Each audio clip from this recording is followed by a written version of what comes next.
We have nearly 22 million mobile phones in Australia, and at midnight, a landmark. The CDMA signal will be turned off, and in the morning, only digital signals will work. Some have decided not to use a phone at all. That might be smart. The World Health Organisation is so concerned about the potential safety risks of mobile phones, it commissioned a 13-country survey years ago. We've done our own tests. Laura Sparks has the results. I would not want to be a heavy user of a mobile phone. For the first time tonight, one of our country's foremost experts on public health tells us what the world's biggest telephone companies don't want you to hear. I think the evidence that is accumulating is pointing towards an effect of mobile phones on tumours.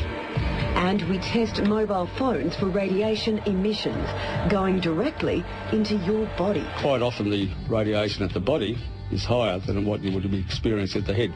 The results worrying even the government experts. I think it's concerning that under any circumstances testing would show that a phone does not meet the standard. Professor Bruce Armstrong is Sydney University's Professor of Public Health.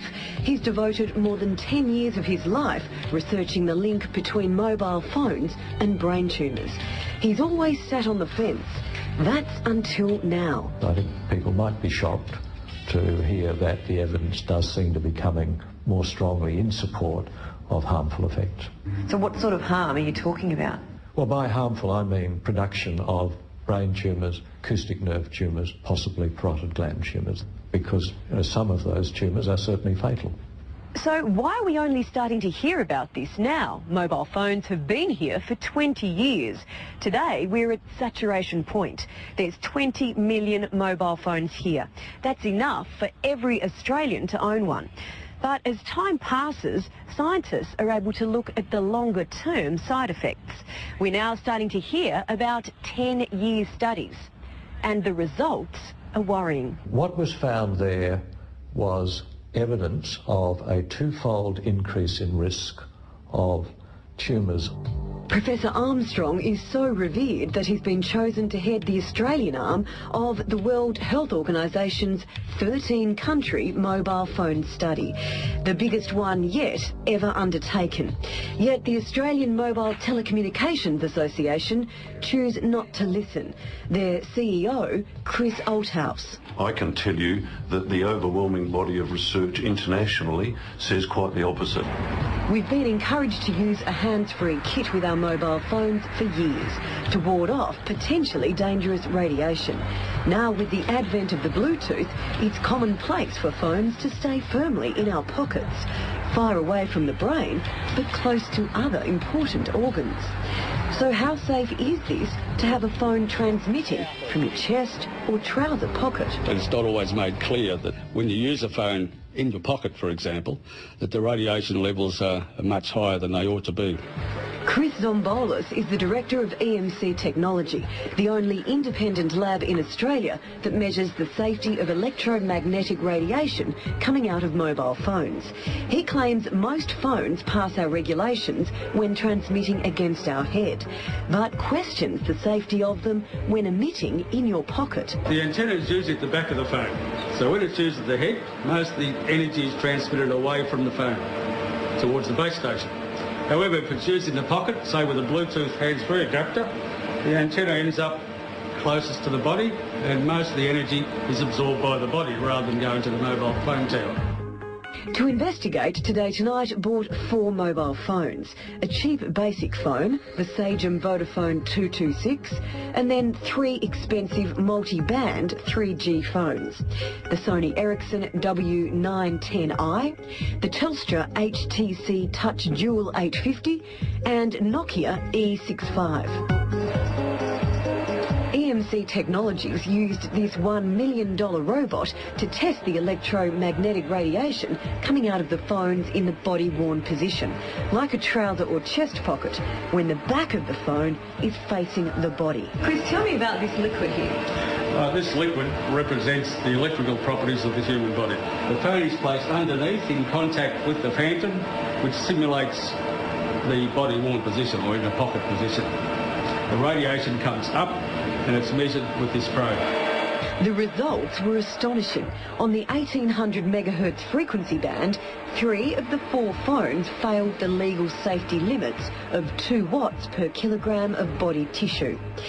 The Nokia tested 3.35, a result 1.5 times above the standard. The Telstra HTC measured 2.46, and the Sony Ericsson was at 2.16. At the 2100 megahertz frequency band, 2 phones didn't pass. The Nokia measured 5.84, almost 3 times greater than the safety limit, while the Telstra HTC also failed at 2.92. The only phone that came out under the safety limits was the cheap Vodafone.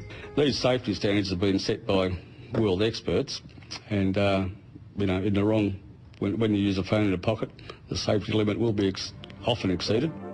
Our results wouldn't surprise Chris Newman.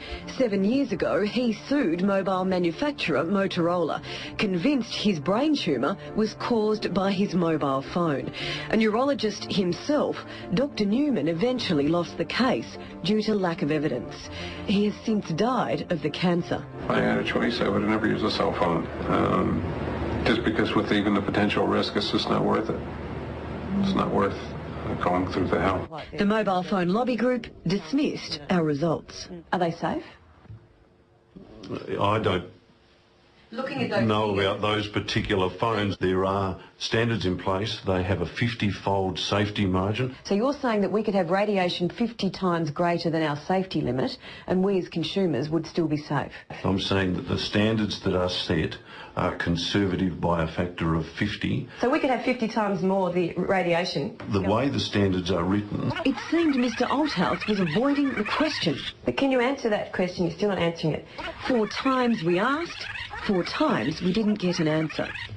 Our results were delivered also to the country's radiation watchdog, the Australian Radiation Protection and Nuclear Safety Agency, Dr Colin Roy. A little bit surprising that you, under any circumstances, you could exceed the SAR. Back at EMC Technologies, Chris believes manufacturers get around their legal responsibilities by recommending a spacing limit between the phone and the body between 1.5 and 2.2 centimetres. But the guideline is buried in the hundreds of pages of each phone manual. It would be fairly hard to achieve that spacing unless you took specific precautions in terms of putting something in your pocket that it would hold it away from the body. Mr Althouse denied the spacing limit was an admission of guilt by the manufacturers. No, they're not admitting that at all. So why is it there? You'd have to talk to the manufacturers. Okay, so that's... Our government authorities agreed to investigate. So what should we do? Well, it depends on who you listen to. To minimise your exposure, use either a hand-free or wireless device, minimise calls, use texting rather than voice. It's a popular product, but overwhelmingly it's a safe product. Do you think we should have waited? I think the horse was well and truly out of the gate and off into the forest before people even started to think. The Australian Communications and Media Authority says it's an offence to sell a phone which doesn't comply with safety standards for electromagnetic radiation, and suppliers can be prosecuted. Laura Sparks reporting.